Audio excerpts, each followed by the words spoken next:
Community health officers అందరికీ నమస్తే. Sandeep APMC నుండి. మన హక్కుల కోసము, మనకు రావాల్సినటువంటి న్యాయమైన డిమాండ్ల కోసము ఏపీఎంసీఏ 3.0 అజిటేషను అనేది స్టార్ట్ చేయడం జరిగింది. కొత్త గవర్నమెంట్ వచ్చిన తర్వాత మినిమం టైం ఇవ్వడం జరిగింది. మినిమం గవర్నమెంట్ ఆఫీషియల్స్తో వెళ్ళి మన ఒక సమస్యలను గత 4 ఏళ్ళుగా మనకున్నటువంటి గత సమస్యలను వివరించడం జరిగింది. అవి ఫినాన్స్ కానీ అడ్మినిస్ట్రేటివ్ ఇష్యూస్ కానీ చాలా క్లియర్గా మాట్లాడడం జరిగింది కొత్త కమిషనర్ గారితో కానీ ఆల్రెడీ ఉన్న అధికారులతో కానీ. ఎక్కడ కూడా మీకు ఫినాన్స్ విషయంలో ఇంక్రిమెంట్ ఇస్తామని కానీ ఫిక్స్డ్ పే చేస్తామని కానీ ఎటువంటి మాట రాలేదు. అదే క్రమంలో మనకు రావాల్సినటువంటి శాలరీ 2 కాంపోనెంట్స్ ఏదైతే ఉందో, బేసిక్ తర్వాత ఇన్సెంటివ్స్ రూపంలో ఏదైతే ఉంటుందో 2 కలిపి ఇచ్చే పరిస్థితి కూడా లేదని చెప్పడం జరిగింది. దీనికి టైం పడుతుంది, చేస్తాము చూస్తామనే ఒక ధోరణిలోనే మాట్లాడుతూ ఉన్నారు. ఈ క్రమంలో పలు రకాలుగా పలు దఫాలుగా చర్చలు జరిపినా కూడా ఫినాన్స్ కానీ అడ్మినిస్ట్రేషన్, మీకు అందరికీ తెలుసు అడ్మినిస్ట్రేషన్లో కర్ర పెత్తనాలు ఎక్కువైనాయి మన మీద. మనకున్నటువంటి ఒక ఇన్సెంటివ్స్ని ఒక లూప్ హోల్గా పెట్టుకొని మనల్ని ఇబ్బంది పెట్టే ప్రయత్నాలు కూడా గత 4-5 ఏళ్ళుగా జరుగుతూ ఉన్నాయి. సో ఎన్ని విషయాలను అనలైజ్ చేసుకొని మనము ముందుకు పోయే క్రమంలో మన హక్కుల సాధనకు కేవలం మనమందరం కలిసి ఇప్పుడు ఇంతవరకు శాంతియుతంగా ప్రాపర్ ఛానల్లో రిప్రజెంటేషన్ చేసినాము. ఈ రోజున ఒక స్టెప్ ముందుకేసి అజిటేషన్ చేసే ప్రయత్నం చేస్తూ ఉన్నాము. ఈ క్రమంలో మనము కొన్ని యాక్షన్ ప్లాన్ అనుకున్నాము. ఆ క్రమంలో మనము ఏప్రిల్ 15వ తేదీ CFW దగ్గరికి రాష్ట్రంలో ఉన్నటువంటి కమ్యూనిటీ హెల్త్ ఆఫీసర్స్ అందరూ ప్రతి పిఎస్సి నుండి 26 జిల్లాల్లో ఉన్నటువంటి ప్రతి పిఎస్సి నుంచి 3 తగ్గకుండా ఈ 3 కూడా ఆ పిఎస్సి పరిధిలో ఉన్నటువంటి పిఎస్సి లీడు మిగతా కమ్యూనిటీ హెల్త్ ఆఫీసర్స్ అందరూ ఒకసారి కూర్చొని ఎవరు వెళ్ళాలి, ఒకవేళ ఆ 3 లేదా 4కి ఆ మెడికల్ ఆఫీసర్ గారు పర్మిషన్ ఇస్తే, ఇది కూడా చెప్పండి అందరూ, ఇది ధర్నా కాదు, అట్లాని సమ్మె కాదు. 15వ తేదీ జరిగేది రాష్ట్రంలో ఉన్నటువంటి కమ్యూనిటీ హెల్త్ ఆఫీసర్స్ యొక్క రిప్రజెంటేషన్ డైరెక్ట్ CFWలో ఇస్తూ ఉన్నాం. అంతవరకు ఇది కూడా ఒక శాంతియుత ఒక చర్య మాత్రమే. ఎక్కడ కూడా ధర్నాలు ప్లకార్డులు పట్టుకొని మాట్లాడేదేమీ ఉండదు. ఈ రోజున మనము ఆ 3 ఎవరైతే రావాలనుకుంటున్నారో 4కి 5 మందికి పర్మిషన్ ఇచ్చినారో ఆ మెడికల్ ఆఫీసర్ గారు ఆ రోజున వచ్చే క్రమంలో మిగతా వాళ్ళ దగ్గర నుంచి కూడా ఇండివిజువల్ లెటర్స్ తీసుకొని ఇండివిజువల్ లెటర్ రాయాలా, సైన్ చేయాలా, ఆ చేసినటువంటి కాపీని ఇంకొక కాపీ జిరాక్స్ తీసుకొని ఆ 2 కాపీలు ఎవరైతే వస్తున్నారో వాళ్ళ చేతికి ఇవ్వాలి. సో ఈ రకంగా ప్రతి పిఎస్సి నుంచి వచ్చేటటువంటి వాళ్ళు మిగతా CHOs ఒక సమస్యలను కూడా ఆ పేపర్ ద్వారా తీసుకొని వస్తారు. మ్యాక్సిమం అంటే ఆ లెక్క ప్రకారం మనము 26 జిల్లాల నుంచి 3 తగ్గకుండా రావడం వలన దగ్గర మనకు ఒక 3,000 నుంచి 4,000 వరకు కమ్యూనిటీ హెల్త్ ఆఫీసర్స్ CFW దగ్గర గ్యాదర్ అవుతారు. గ్యాదర్ అయిన తర్వాత అక్కడి నుంచి శాంతియుతంగా మనము మన యొక్క రిప్రజెంటేషన్స్ ఏపీఎంసీ యొక్క మెయిన్ రిప్రజెంటేషన్తో పాటు అక్కడ మనము సబ్మిట్ చేయడం జరుగుతుంది. మన సమస్యలకు సంబంధించిన పేపర్ ఏదైతే సబ్మిట్ చేస్తామో దానికి సంబంధించినటువంటి అక్నాలెడ్జ్ కూడా మనం తీసుకొని అక్కడి నుంచి రావడం జరుగుతుంది. ఇక్కడ మనము గవర్నమెంట్కు కానీ అధికారులకు కానీ మనకున్నటువంటి సమస్యల సివియారిటీని మనం చెప్పే ప్రయత్నం చేస్తూ ఉంటాం. ఇంతమంది మాస్ గ్యాదరింగ్ అంటేనే ఈ ఒక విషయం అన్నమాట. మన ఒక సమస్య ఏ లెవెల్లో ఉన్నాయి, అసలు సమస్యలు ఎన్ని ఉన్నాయి, ఏపీఎంసీ చెప్పినటువంటి ఈ సమస్యలు కాకుండా ఇంకా ఏం పర్సనల్గా ఆ ఏరియాస్లో ఏమన్నా చేసే సమస్యలు ఉన్నాయా, ఆ సమస్యలను చెప్పే ప్రయత్నం మనం చేస్తాం. సో కావున రాష్ట్రంలో ఉన్నటువంటి 26 జిల్లాలకు సంబంధించి ఏపీఎంసీ కావచ్చు, ఏపీఎంసీ లేని జిల్లాలు కావచ్చు, 2 లేని జిల్లాలు కావచ్చు, కమ్యూనిటీ హెల్త్ ఆఫీసర్స్ ఇండివిజువల్గా రెస్పాన్సిబిలిటీ తీసుకోవాలి. లీడర్స్గా మా ప్రయత్నాలు మేము చేసినాం. శాంతియుతంగా మనం చేయాల్సిందంతా క్లియర్గా చేసినాం. ఈ రోజున శాంతియుతంగా ప్రాపర్ ఛానల్లో మీకేం జరగవు, మీకేం ఇవ్వము, మీకు ఎటువంటి అడ్మినిస్ట్రేటివ్ పవర్స్ ఇవ్వము, మీ ఎన్కాస్కు డబ్బులు పెంచము, ఎన్కాస్కు 40,000 50,000 ఖర్చు పెట్టుకున్న వాళ్ళకు కూడా డబ్బులు ఇవ్వలేము, సిమ్ కార్డులు ఇవ్వలేము. సిమ్ కార్డులు ఎప్పుడో డబ్బులు కూడా వచ్చినాయి కానీ సిమ్ కార్డులు ఇంతవరకు ఇవ్వలే.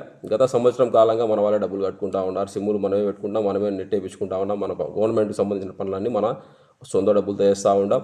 మన డబ్బులతోనే రెంట్లు కడతా ఉంటాం, మన డబ్బులే ఎలక్ట్రిసిటీ బిల్లు కడతా ఉంటాం. మన డబ్బులు వెచ్చించే డిస్టిక్కి వెళ్తూ ఉన్నాము, ఏదైనా మీటింగ్లు ఉంటే పిఎస్సికి వెళ్తూ ఉన్నాము. మనకైతే టీఏలు డిఏలు అయితే లేవు. కొన్ని జిల్లాల్లో మనమే డబ్బులు పెట్టుకొని ఎక్విప్మెంట్ కూడా డిస్టిక్ నుంచి మనమే బండి పెట్టుకొని తెచ్చుకోవడం జరిగింది. ఈ రకంగా మనం కొన్ని కోట్ల రూపాయలు, కొన్ని వందల నాకు తెలిసి ఒక 30 నుంచి 40 కోట్ల రూపాయలు గత 6 ఏళ్లలో మన community health officers own money పెట్టుకున్నారు మన దగ్గర ఉన్నటువంటి డేటా ప్రకారం. సో నేను చెప్పేది ఏంటంటే ప్రతి ఒక్క కమ్యూనిటీ హెల్త్ ఆఫీసరు ఈసారి ఈ జరిగేటువంటి అజిటేషన్లో సంబంధించి ఏదైతే మనం నిన్న వెళ్ళి ఉన్నామో, మనకు పిలవడం జరిగింది, కమిషనర్ గారు వెళ్ళి మాట్లాడడం జరిగింది. అడ్మినిస్ట్రేటివ్ సైడ్ నుంచి కానీ ఫినాన్స్ సైడ్ నుంచి కానీ ఎటువంటి హామీ మనకు దొరకలేదు. కేవలము 2023 జూన్కు ముందర, జూలైకి ముందర ఏదైతే పాత బకాయిలు అరియర్స్ ఉన్నాయి, మిస్ అయినాయో దానికి సంబంధించి స్పందించి డేటా కలెక్ట్ చేస్తూ ఉన్నారు. అది కూడా క్లారిటీ లేదు. సో ఏపీఎంసీ తరఫున సెక్రటరీగా మీ అందరికీ నా రిక్వెస్ట్ ఏంటంటే 26 జిల్లాల కమ్యూనిటీ హెల్త్ ఆఫీసర్స్ మీ పిఎస్సీల పరిధిలో మీటింగ్ పెట్టుకోండి. 15వ తేదీకి ఎవరెవరు వెళ్ళాలి డిసైడ్ అవ్వండి. ఇది ఒకసారి విజయవాడకు పోతే మళ్ళీ 24వ తేదీ విజయవాడ. ఇది అందరూ వినండి, నా అర్థం చేసుకోండి. 3 నుంచి 4 మాత్రము రావాలి. 24వ తేదీ సమ్మె చేస్తున్నాం. సమ్మె అంటే మనము విజయవాడలో ఉండిపోతాం. ఒకచోట ఎక్కడైతే కూర్చుంటామో అక్కడే ఉండిపోతాం. అది ఎన్ని రోజులైనా సరే అక్కడే కూర్చొని మన హక్కుల కోసం పోరాడతాం. సో ఇది 15వ తేదీ ఏదైతే ఉందో మనము మన సమస్యలను ఇండివిజువల్గా మాస్ గ్యాదరింగ్ ద్వారా ఒకేసారి ఇన్ని వేల మందికి సంబంధించి ఇన్ని వేల మంది కలిసి మిగతా వారికి సంబంధించినటువంటి రిప్రజెంటేషన్లు వాళ్ళ రిప్రజెంటేషన్ కలిపి అక్కడ మనం ఇస్తాము. ఈ రకంగా మన సమస్యను పబ్లిక్ చేయాలనుకుంటా ఉన్నాము. సో మీ అందరికీ రిక్వెస్ట్ చేసేది ఏంటంటే ఈరోజు మనమందరం రెగ్యులర్ కావాలా, మీరందరూ ముందుకు రావాలా. ఈరోజు మన ఫస్ట్ బ్యాచ్ ఎవరైతే 6 years కంప్లీట్ అయినారా మీరందరూ ముందుకు వచ్చి ఆ 15వ తేదీ పార్టిసిపేట్ చేయాలా. మీ అందరికీ 23% హైక్ సంబంధించి ఏదైనా గవర్నమెంట్ నుంచి మంచి జరగాలన్నా, వాళ్ళు స్పందించేలాగా చేయాలన్నా మనము మీరందరూ 15వ తేదీ రావాలి. యాన్యువల్ ఇంక్రిమెంట్ పాలసీ ఏదైతే ఉందో అది 5% ప్లస్ లోయాలిటీ బోనస్ ఏదైతే ఉంటుందో అది మనందరికి కావాలన్నా మనమందరం ముందుకు రావాలి. మనందరము విజయవాడకు రావాల్సిన పని ఉంది. మన పెండింగ్ మనకు 2024 నుంచి 2026 వరకు మనకు శాలరీ పర్మిషన్స్ ఉన్నాయి. శాలరీ పర్మిషన్స్ అంటే ఇక్కడ శాలరీ అంటే బేసిక్ తర్వాత ఇన్సెంటివ్స్ 2కి పర్మిషన్ ఉన్నాయి. కానీ మన డబ్బు ఏమైతా ఉంది, మనకు డబ్బు వస్తూ ఉంది. మిగతా అందరికీ ఎన్హెచ్ఎం వింగ్లో అందరికీ డబ్బులు శాలరీ ఇస్తున్నారు కదా, మరి మన మనీ ఎక్కడైపోతూ ఉంది? మనకే ఎందుకు ఇన్సెంటివ్స్ ఇవ్వట్లేదు? మనకే 8 నెలలు 9 నెలలు ఎందుకు పెండింగ్ పెడతా ఉన్నారు? ఇది క్లియర్ చేసుకోవాలంటే మీరు రావాలి. ప్రతి ఒక్క కమ్యూనిటీ హెల్త్ ఆఫీసర్ దీని మీద ఆలోచన చేయాలా, ముందుకు రావాలా. మనకు ఫిక్స్డ్ పే కావాలన్నా, శాలరీ ప్లస్ ఇన్సెంటివ్స్ కలిసి రావాలన్నా కమ్యూనిటీ హెల్త్ ఆఫీసర్ అందరూ కలిసి ముందుకు రావాలా, విజయవాడకు రావాలా. హెడ్ క్వార్టర్స్ అంటున్నారు, మరి హెచ్ఆర్ఏ ఇవ్వాలి. మనకు ఇన్సెంటివ్స్ అనేది కేవలం పని ఆధారిత ప్రోత్సాహకాలు. అది గత 5 ఏళ్ళుగా అట్లే జరిగింది. ఈ రోజున వాళ్ళు మాట మార్చి దాంట్లోనే కట్ చేస్తామంటున్నారు. అది క్లియర్ చేసుకోవాలంటే మీరందరూ రావాలి, నేను రావాలి, విజయవాడకు పోదాము. రెంటల్ బిల్స్ 2022 డిసెంబర్ నుంచి ఇది ఒక పాలసీ తీసుకొచ్చినాం. కానీ ఎవ్వరు కూడా దగ్గర 80% రెంట్లో ఉన్నటువంటి కమ్యూనిటీ హెల్త్ ఆఫీసర్స్ ఎవరు కూడా డబ్బులు అందలేదు. ఆ డబ్బులు ఏమైపోయినాయి? ఆ డబ్బులు మళ్ళీ బ్యాక్ తెచ్చుకోవాలన్నా మీరందరూ కదలండి, మీరందరూ రావాలి. మీరందరూ వచ్చినప్పుడే ఇది క్లియర్ అవుతుంది. ఎలక్ట్రిసిటీ బిల్ కూడా సేమ్, మీరందరూ వస్తే ఆ పాత బకాయిలు ఎక్కడ పోయినాయి, ఎవడు తిన్నాడు బయటపడుతుంది, మన డబ్బులు మనకు వస్తాయి. దీనికి ఒకటే సొల్యూషన్, మీరందరూ కదిలి 15th రావాల్సిన పని ఉంది. ఎన్కాస్ సంబంధించి 10,000 ఇస్తున్నారు. ఆ 10,000లో కూడా కొన్ని చోట్ల కొన్ని ఏరియాస్లో ఆ 10,000లో కూడా కట్ చేసి మీరే పెట్టుకోండి, మీరే చేసుకోండి అంటున్నారు. ఈరోజు రాష్ట్రంలో ఉన్నటువంటి కమ్యూనిటీ హెల్త్ ఆఫీసర్స్ వాళ్ళ ఓన్ మనీ దగ్గర 30 నుంచి 40,000 డబ్బులు పెట్టుకొని వాళ్ళు విజయవంతం చేస్తూ ఉన్నారు, వాళ్ళే రికార్డులు రాస్తూ ఉన్నారు, వాళ్ళే ముందుండి చూసుకుంటూ ఉన్నారు. మిగతా టీం మెంబర్స్ సంబంధం కాకుండా ముందుండి వాళ్ళే చూసుకొని దగ్గర 88 90% 93 94% తెచ్చి ఎంత గౌరవం తీసుకొస్తూ ఉంటారు రాష్ట్ర ఆరోగ్య శాఖకు. అయినా కూడా ఒక్క రూపాయినా ఇచ్చే పాపాన పోలేదు. అప్రైజల్ కనీసం ఇదో ఒక 10,000 తీసుకోండి, ఒక 20,000 తీసుకోండి, మీ యొక్క సబ్ సెంటర్కి వాడుకోండి, బాగా చేశారనే పరిస్థితి లేదు. దీనికి అడిగితే దీనికి సమాధానం దాటివేస్తూ ఉన్నారు. ఈ యొక్క సమస్యను అధిగమించాలంటే మీరు నేను విజయవాడకు 10వ తేదీ పోవాలా.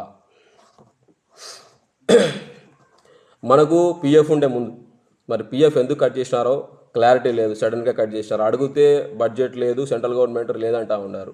ఏదో మతలబు అయితే జరిగింది. ఈ యొక్క మతలబును మనం అడిగితే, డిమాండ్ చేసి అడిగితే, గట్టిగా అడిగితే 2 సార్లు లెటర్లు పెట్టినారు.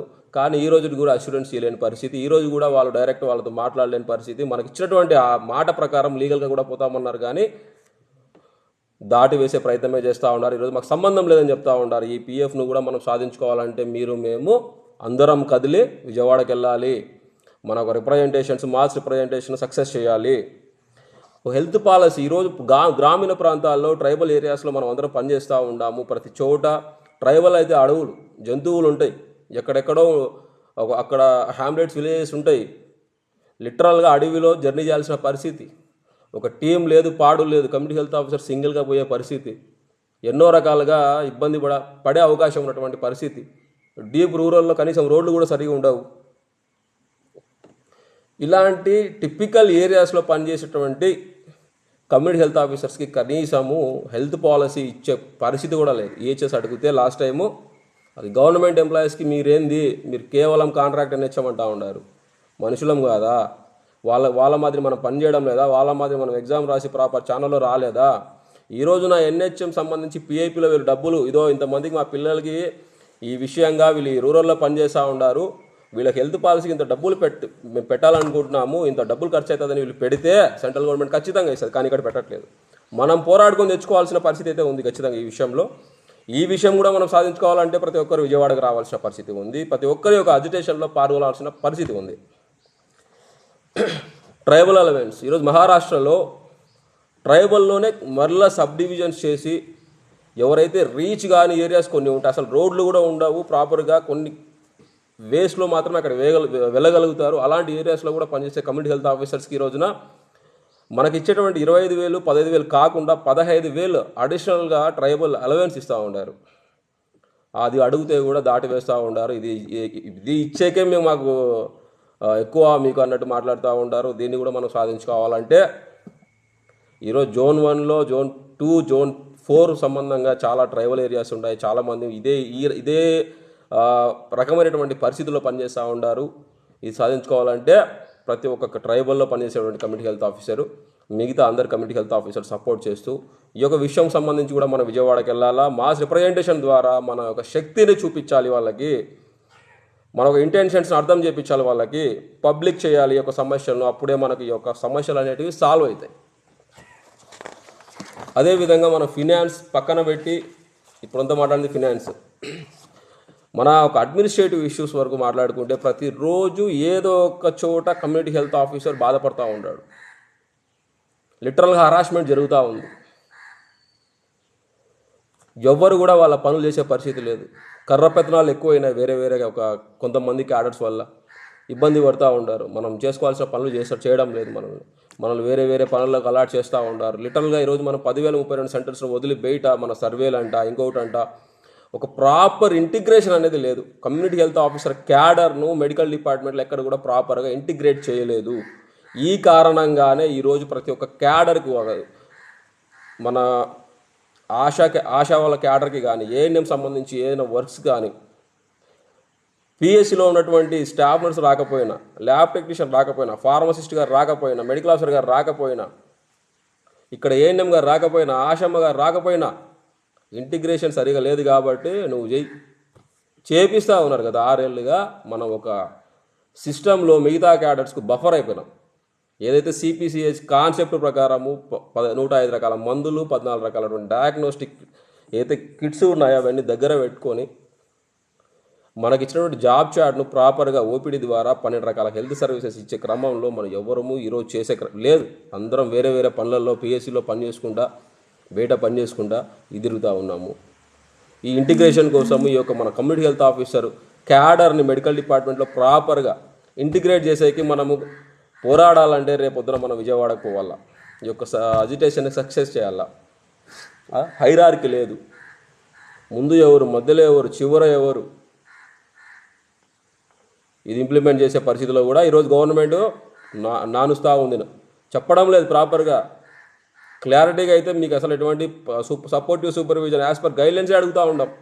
సపోర్టివ్ సూపర్విజన్ ఇవ్వండి అమ్మా, ఇవ్వడం లేదు. ఈరోజు సపోర్టివ్ సూపర్విజన్ లేదు. ఎవరో పని చేయకపోతే, ఒక ఏఎన్ఎం గారు పని చేయకపోతే, ఒక ఏఎన్ఎం గారి పారామీటర్స్ వాళ్ళు రెగ్యులర్గా చేసేటువంటి వాళ్ళు పనులు చేయకపోతే, ఒక ఆశమ్మ గారు వాళ్ళ రెగ్యులర్ యాక్టివిటీస్ చేయకపోతే ఈరోజు కమ్యూనిటీ హెల్త్ ఆఫీసర్ ఇన్సెంటివ్స్ 1000 రూపాయలు, 0 రూపాయలు కూడా వచ్చినాయి ఇన్సెంటివ్స్ మనకు. ఇది మనం క్లియర్ చేసుకోవాలి. ఎవరు జాబ్ చార్ట్ ఏంది, ఎవరు ఏం చేయాలి, ఎవరు ఎన్ని గంటలు విహెచ్సిలో ఉండాలి, ఎన్ని తెలుసుకోవాలంటే, ఎన్ని ప్రాపర్గా బయటికి రావాలంటే, ఇంతవరకు పోరాడింది ఒక ఎత్తు, ఈ రోజున పోరాడాల్సిన పని వేరేది. ఖచ్చితంగా మనము గట్టిగా బయటికి వచ్చి పోరాడాలి ఈసారి. ఈ విషయం, ఈ యొక్క హైరార్కీ రావాలన్నా, అడ్మినిస్ట్రేటివ్ పవర్స్ రావాలన్నా ఖచ్చితంగా మనం విజయవాడకు 10వ తేదీ రావాలి మన సమస్యలను తీసుకొని. మనకు ఈరోజు ఎన్కాస్ హెచ్ఐఎంఐస్ అంటున్నారు. హెచ్ఎంఐస్ వేస్తున్నాము. హెచ్ఎంఐస్ మనం వేస్తున్నప్పుడు ఎవరైతే మనకు హెచ్ఎంఐ సంబంధించినటువంటి డేటా ఇస్తున్నారో ఆ రికార్డు వెరిఫికేషన్ మనం చేయాలి. మన టీం రికార్డు వెరిఫికేషన్ మనం చేసిన తర్వాతనే మనం వేయాలి. ఎందుకంటే మనమే సైన్ చేసి పంపిస్తూ ఉన్నాం ఫిజికల్ కాపీ. మరి మనకు ఆ పవర్స్ రావాలి.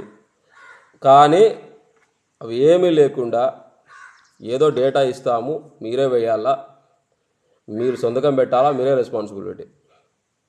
ఇది కూడా తప్పే. ఇది కేవలము ఈ యొక్క క్యాడర్ని ప్రాపర్గా ఇంటిగ్రేట్ చేయకపోవడం వల్ల.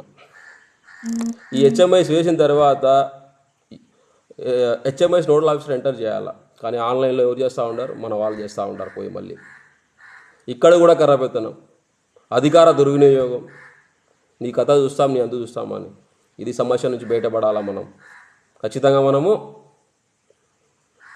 చలో విజయవాడ 15వ తేదీ సమ్మెకు కూర్చోవాలి. 24వ తేదీ ఇందులో ఏమి కాకుండా కూడా మనం సమ్మెకు కూర్చోవాలా. ఈరోజు మనం ఎంతో కష్టపడి సిఎల్స్ తెచ్చుకున్నాము. కొన్ని ఏరియాస్లో ఉమెన్స్కి ఎక్స్ట్రా 5 సిఎల్స్కు ఇంప్లిమెంట్ చేయడం లేదు. ఇది క్లియర్ చేసుకోవాలా మనము. మన డిఎల్ రావాలా. గత బాండ్ విషయంలో కూడా మనం ఇదే మాట్లాడుతూ ఉన్నాం. ఎందుకు మన పిఎస్సికి మీటింగ్స్కి అనవసరంగా వెళ్ళాలా? ఎవరు డబ్బులు ఇస్తాడు మన ఛార్జెస్? ఎందుకు డిస్ట్రిక్ట్కి వెళ్ళాలి? ఊరికే మనము ఎవరు ఇస్తారు ఛార్జెస్? మనకి 100 కిలోమీటర్ల నుంచి ఎందుకు వెళ్ళాలి మనము? మన వాళ్ళు ఎక్కడ పోయి ఎందుకు ఎక్విప్మెంట్ తెచ్చుకుంటూ ఉండారు, మెటీరియల్స్ తెచ్చుకుంటూ ఉండారు? ఈ డబ్బులను ఎవడిస్తారు? డిఎల్ ఇవ్వాలా. గత సంవత్సరం 2024వ సంవత్సరంలో ఫ్లడ్స్ వస్తే దగ్గర 500+ మన కమ్యూనిటీ హెల్త్ ఆఫీసర్ అక్కడ వెళ్ళి పని చేస్తే డిఎల్ ఇవ్వలే. ఏమంటే నీ అగ్రిమెంట్లో డిఎల్ ఉన్నాయా? నువ్వు కేవలం కాంట్రాక్ట్ ఎంప్లాయీవి, నీకేమి ఇచ్చేది కుదరదు. అయ్యా మా వాళ్ళు అందరూ ట్రైబల్లో పనిచేస్తూ ఉండారు, డీప్ రోల్లో పనిచేస్తూ ఉండారు, పొలాలు అడవులు అవన్నీ వాళ్ళకు అక్కడ పురుగో గుట్టో ఉంటాయి, పోయే క్రమంలో చాలా యాక్సిడెంట్ అయ్యే పరిస్థితి ఉంటుంది. వాళ్ళకి ఏమన్నా అయితే ఒకవేళ వాళ్ళు చనిపోతే మా వాళ్ళు లేదు, మేము చనిపోతే మట్టి ఖర్చులు కూడా డబ్బులు ఇచ్చే పరిస్థితి లేదు. కనీసం ఒక 5 లక్షలు బేస్డ్ ఆన్ ఇన్సిడెంట్ ఒక 2 లక్షల నుంచి 5 లక్షల వరకు ఈరోజు రాష్ట్రంలో ఉన్నటువంటి అవుట్సోర్సింగ్ కాంట్రాక్ట్ ఉద్యోగస్తులకు డబ్బులు ఇస్తూ ఉంటారు. మాకు ఇరా అంటే నువ్వు ఎన్హెచ్ఎం నీకు ఎందుకు ఇవ్వాలా?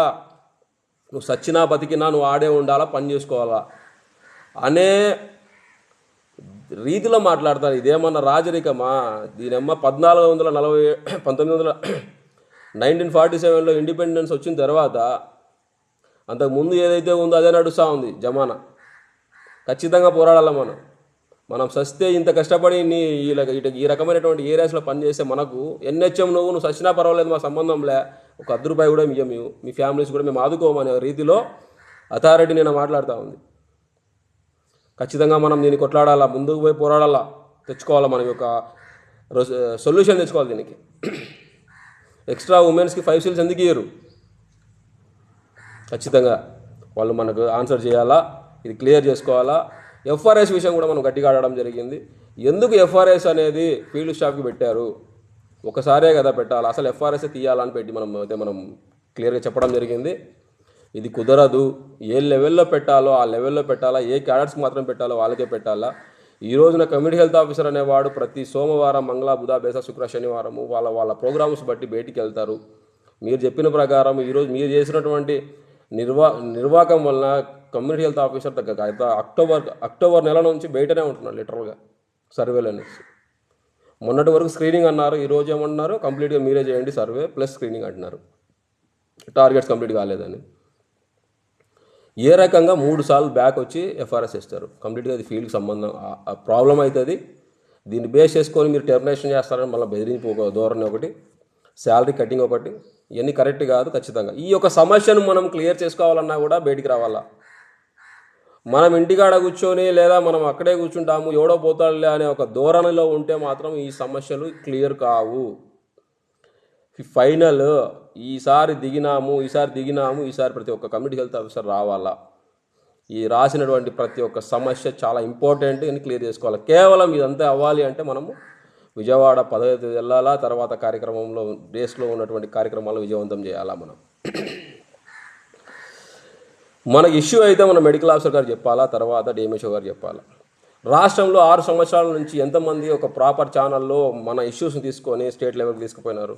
ఎంతోమంది మన సిహెచ్ఓల మీద చేసినారు, ఎంతోమంది మన సిహెచ్ఓలను థ్రెటన్ చేసినారు, ఎంతోమంది మన సిహెచ్ఓలను మాటలతో గాయపరిచినారు, ఎంతోమంది మన సిహెచ్ఓలు తట్టుకోలేని పరిస్థితుల్లో ఆత్మహత్య ప్రయత్నం చేసినారు, విషం తాగినారు, హాస్పిటలైజ్ అయినారు. ఎంతమంది అధికారులు వచ్చి వాళ్ళని పరామర్శించారు, ఎంతమంది అధికారులు వచ్చి వాళ్ళకు సపోర్ట్ చేసినారు ఇంకొకసారి చేయమని. నాకు తెలిసి ఇంతవరకు మనం పోరాడితే వాళ్ళు వచ్చినారు మాట్లాడినారు. కానీ ఏ సిహెచ్ఓ కూడా నాకు తెలిసి మెడికల్ డిపార్ట్మెంట్లో ఒక కమ్యూనిటీ హెల్త్ ఆఫీసర్కి తప్ప మిగతా వాళ్ళందరికీ న్యాయం జరిగే ఏదో ఒక ఆప్షన్ ఉంది, కానీ కమ్యూనిటీ హెల్త్ ఆఫీసర్స్కి మాత్రము ఒక గ్రీవెన్స్ అనేది లేదు. ఇది మనం తెచ్చుకోవాలా, ఇది ఒకటి తెచ్చుకోవాలా. దీనికి సంబంధించి సపరేట్ పాలసీ తెచ్చుకోవాల్సిన పరిస్థితి మనకి. ఇది సంపాదించాలంటే ఖచ్చితంగా మనం మళ్ళీ విజయవాడ పోవాలి, అందరూ కలవాలి, ఖచ్చితంగా మన పనులు అవుతాయి. ఈరోజున కమ్యూనిటీ హెల్త్ ఆఫీసర్స్లో 85% ఫీమేల్స్ ఉన్నారు. ఎక్కడెక్కడ కట్టారు మన సెంటర్సు? ఊరికి 2 కిలోమీటర్లు, 1 కిలోమీటరు పొలాల్లో ఎక్కడ విసిరేసినట్టు సమాధుల దగ్గర కట్టడం జరిగింది.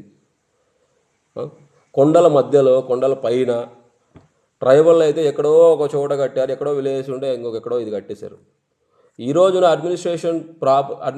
అడ్మినిస్ట్రేటివ్ గైడ్లైన్స్ ప్రకారం ఒక ఏఎన్ఎం గారు, ఒక ఆశా గారు, ఒక కమ్యూనిటీ హెల్త్ ఆఫీసర్ ముగ్గురు సెంటర్లో ఉండాలా. ఇంకొక ఏఎన్ఎం గారు ఇంకా మిగతా ఆశాస్ వాళ్ళ ఏరియాస్లో పని చేసుకోవాలి. ఒక డ్యూటీ రోస్టర్ వేసుకొని పొద్దున్న ఎవరు, మధ్యాహ్నం ఎవరు చేయాలి. ఇది జరగడం లేదు ఆంధ్రప్రదేశ్లో. ఈరోజు ఆంధ్రప్రదేశ్లో అటువంటి అథారిటీ ఏం చెప్తుంది, మేము ఆయుష్మాన్ భారత్ యొక్క గైడ్లైన్స్ మాత్రమే పాటిస్తూ ఉన్నాము అని చెప్తుంది. కానీ ఎక్కడ పాటిస్తూ ఉన్నారు? కమ్యూనిటీ హెల్త్ ఆఫీసర్ సింగిల్గా లేడీనే కూర్చొని తన సెంటర్లో తనే కమ్యూనిటీ హెల్త్ ఆఫీసరు, తనే మిగతా క్యాడరు, తనే వాచ్మెను, తనే సెక్యూరిటీ. ఎన్ని థ్రెటన్స్ జరుగుతూ ఉంటాయి, ఎంతమంది తాగి వస్తూ ఉంటారు, ఎంతమంది మన వాళ్ళని ఇబ్బంది పెట్టాలని వచ్చిన రాకతాయిలు. ఒకసారి ఆ సెంటర్ చుట్టూ రాత్రి వదిలేసి పొద్దున వచ్చి చూస్తే మందు బాటిల్ పడి ఉంటాయి. మందు బావులు అందరూ రాత్రి అక్కడే ఉంటారు. కొన్ని ఏరియాస్లో మన వాళ్ళు ధైర్యం చేసి కుదరక వాళ్ళ ఫ్యామిలీ కోసం అదే ఏరియాలో అదే సెంటర్లో పనిచేస్తూ ఉంటారు.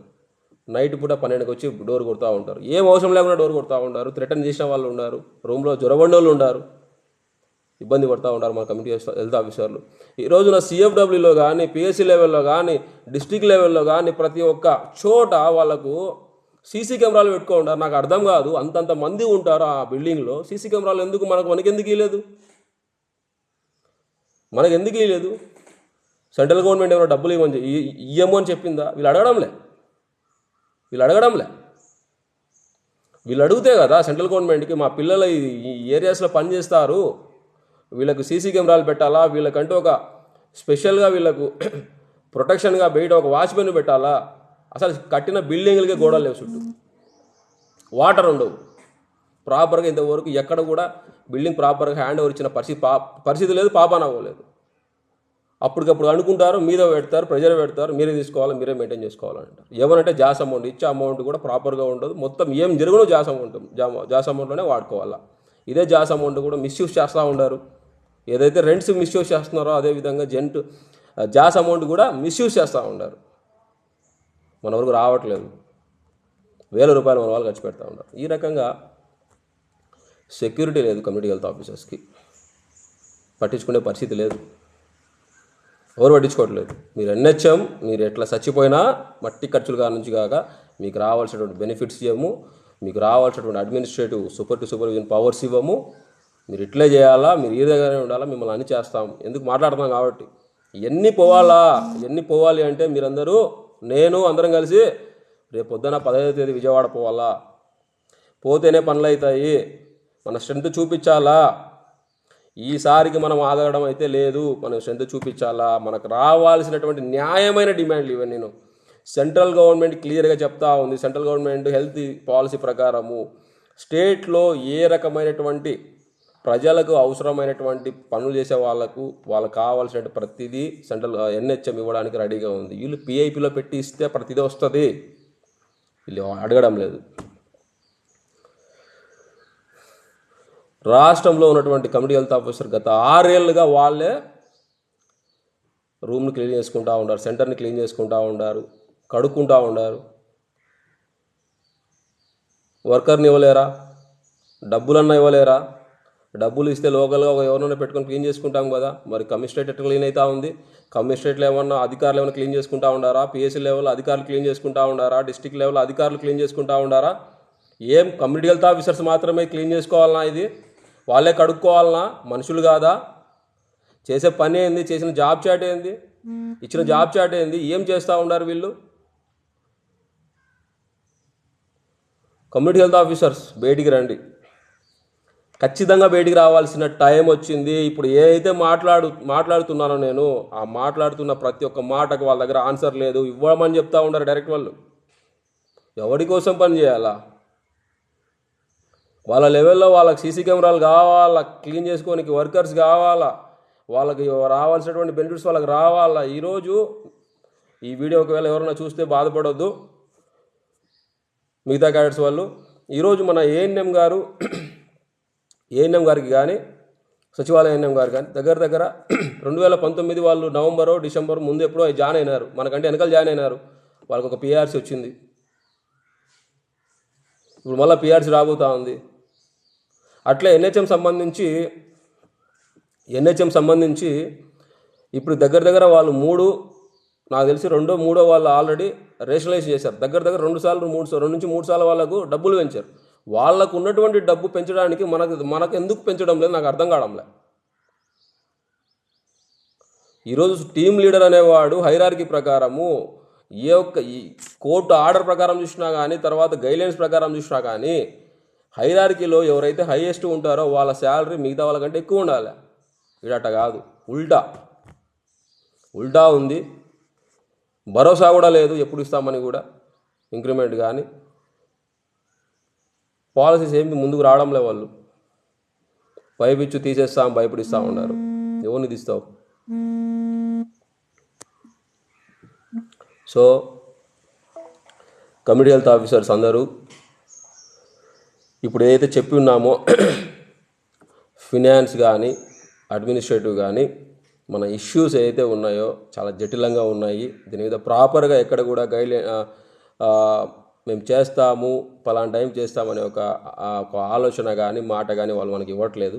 ఖచ్చితంగా మన ఒక స్ట్రెంగ్త్ని చూపించాల్సిన పని ఉంది. రాబోయే ఏప్రిల్ 15వ తేదీ ఇండివిజువల్గా ప్రతి పిఎస్సి నుంచి 3 తగ్గకుండా వస్తున్నప్పుడు ఇండివిజువల్గా లెటర్స్ రాసి ఒకటి అది జిరాక్స్ తీసుకొని ఆ 2 కాపీలు ఎవరైతే వస్తారో వాళ్ళకి ఇస్తే, ఈ రకంగా రాష్ట్రంలో ఉన్నటువంటి ప్రతి ఒక్క పిఎస్సి చేయగలిగితే 10,000 లెటర్లు, 10,000 గ్రీవెన్సులు, 3 నుంచి 4,000 మంది జనము అక్కడికి వచ్చి మన సమస్యను చెప్పి శాంతియుతంగా మళ్ళీ వెనకకు వద్దాం. మనం ఏమైతే అజిటేషన్ ప్లాన్ చేసినామో, ఏదైతే డేట్స్ పెట్టినామో ఆ రకంగానే ముందుకు పోదాము. ఇలా పోతేనే మన సెక్యూరిటీ, మనకు రావాల్సిన హెచ్ఆర్ పాలసీ, శాలరీ సంబంధించి, అడ్మినిస్ట్రేటివ్ సంబంధించి మనకు రావాల్సినటువంటి administrative powers, hierarchy, job chart, proper job chart, అన్నీ తెచ్చుకునే పరిస్థితి ఉంటుంది, తెచ్చుకోగలుగుతాము. సో లీడర్స్గా మేమందరం నిలబడినాము, మా జాబులు ముందు పెట్టి నిలబడినాము. ఈరోజు 10,000 మంది కుటుంబాలు, 10,000 మంది కమ్యూనిటీ హెల్త్ ఆఫీసరు ఈ యొక్క సమస్యల నుంచి బయటపడాలా అంటే అందరు సంఘటితంగా పోరాడాలా. మిగతా అసోసియేషన్స్ కూడా మేము ఇలా చెప్తూ ఉంటాము, ఇది కూర్చొని మాట్లాడుకునే టైం కాదు, ఆల్రెడీ అయిపోయింది, ముందుకు వచ్చినాము.